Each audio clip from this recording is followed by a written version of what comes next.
Hi, second grade families. It's Ms. Moss here, and I'm just going to show you the art project that came home in our learning packets. And you'll see it's this beautiful bright spring flower. This is the one that's on the direction sheet in the top corner, and there's the sample that I made. And here we have a fresh white piece of paper that we can go over today and teach you how to do this fun art project. You're going to need a white piece of paper, and you'll see that I have actually put some painter's tape. If you have painter's tape at home, you can put it along the edge here so that you have a nice white border.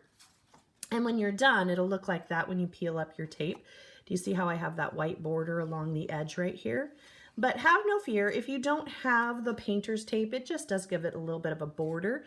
But I did this one without the edge, and it still turns out really, really beautiful. So this is just if you want a border and you have some painter's tape in your garage, you can use some painter's tape to make your border just kind of have a little extra pop to your spring flower. All right. The first step you're going to do, and you'll notice that I have my water here, and then I also have markers that you're going to need a little later. Or if you have paints, you could do this project with paints too, but I am going to show you a little art trick that you can do with markers and a brush and water, which kind of turns your markers that are water-based into some paint. So first let's do the black crayon. So I have a black crayon here, and I'm just going to kind of eyeball. We say in art, we just kind of look with our eye and kind of guess or estimate. You'll notice I'm not doing pencil first. I just am going to go right to it with my black crayon. Now I know that makes some second graders panicky a little bit because they're afraid they're going to make a mistake. But remember, art is fun and every flower looks different in nature. So every flower is going to look different when you do it. And if you make a little oops with your line, no biggie. That's what's supposed to happen. That just means your art's coming through. All right, so what I do is I find the center and I'm gonna draw a circle. Not too big, not too small.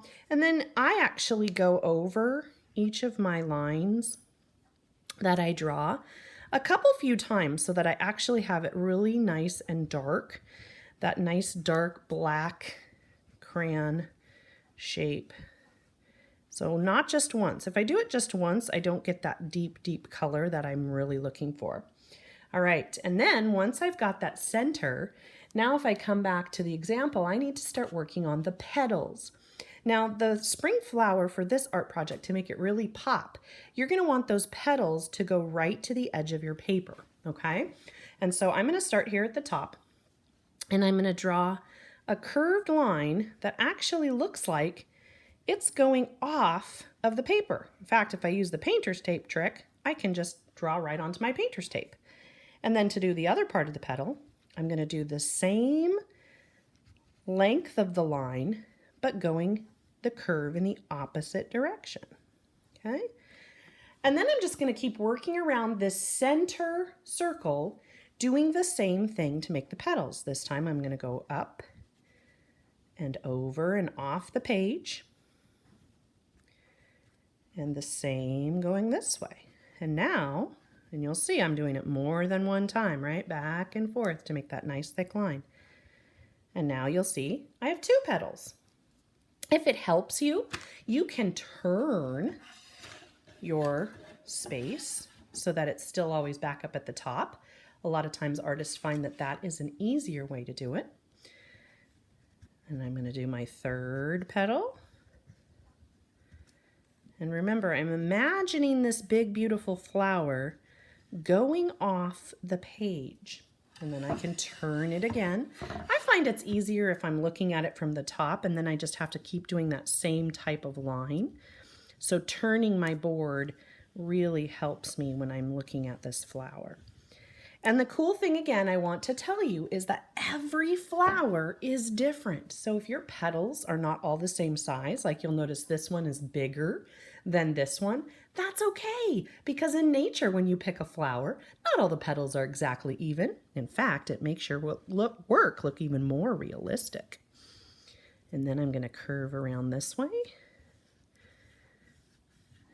And then you'll see I have just one space left, and I kind of want to look at the rest of my petals to figure out, oh, I'm going to go up here like this. And then sneak in that last little petal right there. And now I have this beautiful petal surrounding my center.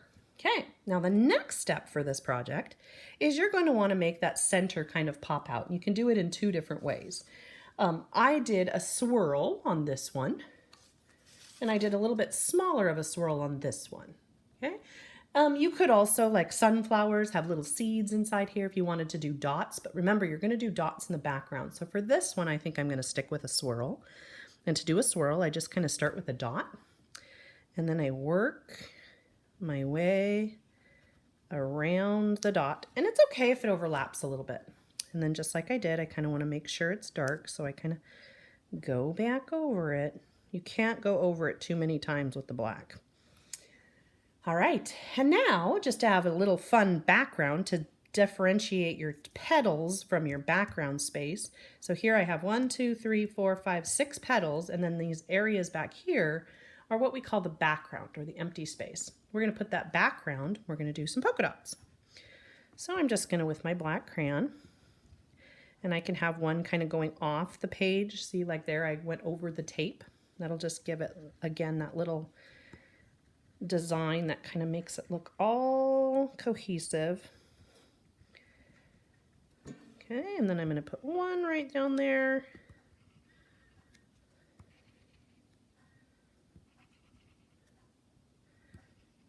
And just be fun, have fun with it. Art is always fun. I love how everyone's always turns out just a little different. All right, and now you're done with your black crayon. You have this beautiful black and white spring flower right there. All right, now if you were using paints, all you would do is you would decide on your 3 colors that you wanted to use, and you would pick up your paintbrush and you would put it in the water, and you'd pick your center color, and then you'd pick your background color, and you just fill in the space. I'm going to teach you the little trick with marker, because some people might not know this, but you can actually turn water-based markers into a paint.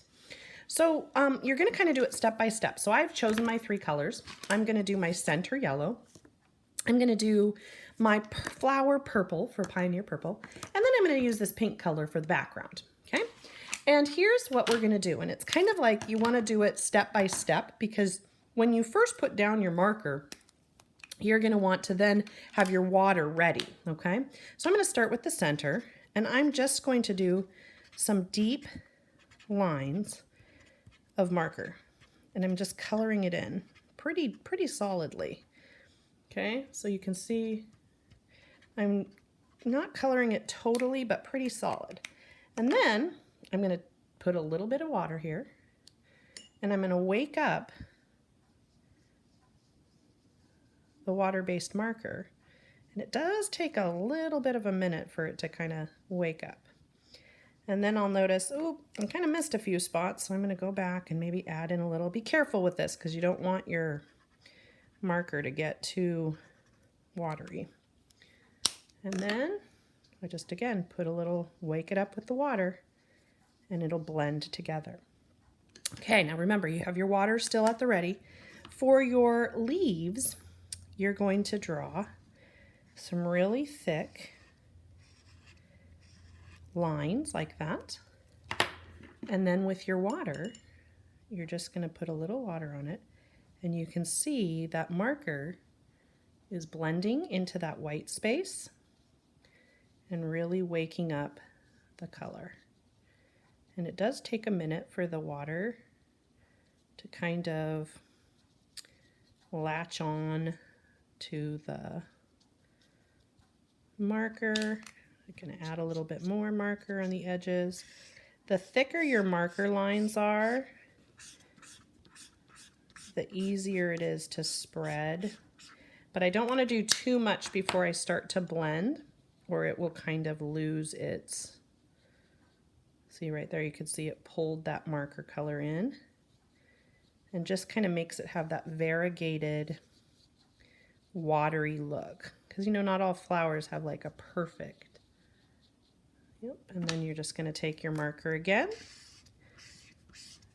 And you want to kind of do the water right after you do your deep lines so that it doesn't totally dry, because the marker is a little bit wet when it comes out of the tube of the marker.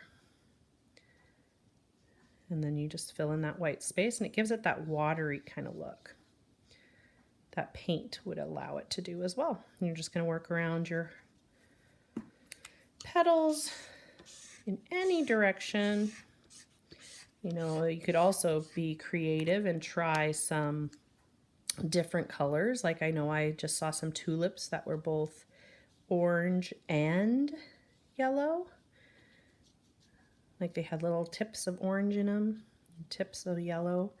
So no, they don't all have to be the same either. You are the artist. You get to decide your color choices. And then you just take your, and look at that, blend that in, get that little lavender hue, pull that marker with water to give it kind of that watery look. And what do you know? You have that beautiful purple flower, and then you're going to do the same thing for the background. I'm just kind of doing some quick marker lines, and then I'm going to blend to give it that background look. Paint will go a lot smoother than the marker technique, but the marker technique kind of turns out really pretty too. I kind of like it because it doesn't have like a perfect background. It's a little bit more forgiving, but you can see that there's still that pink section. And if you're not happy, you could go back and add just a little bit more. Okay, I'm gonna see if I can quickly speed this up for you so you can get to creating yourself. And you'll notice because I have that painter's tape, I don't have to really worry about my border too much because I know it's gonna make a really pretty white border once I take the paint off. And I'm just kind of going over it with the water. My paper is going to get a little thin and a little loose now if you wanted to kind of put it underneath some books to let it dry, or once it's dry, not to let it dry. After it's dried, you're going to want to take it off. All right, and then your very last step is the magic of taking off your painter's tape. And just very carefully, you're going to peel that back. And voila, look what you have. And I'm going to do this one here. And remember, if you don't have painter's tape at home, your art project is still going to be absolutely beautiful. I can do it either way, and they never fail to turn out to be absolutely gorgeous and a real fun pop of color for your house. And when you do this step, you want to kind of go slow because the painter's tape can sometimes tear. And there you have it. Look at that. You now have a beautiful spring flower to display somewhere in your house. And of course, you can go back and pause the video at any point so that you can do this amazing art project with your family this week. Look at how beautiful they turn out. Like a bounty of spring flower fun. Enjoy, my artists. Have a great, great time.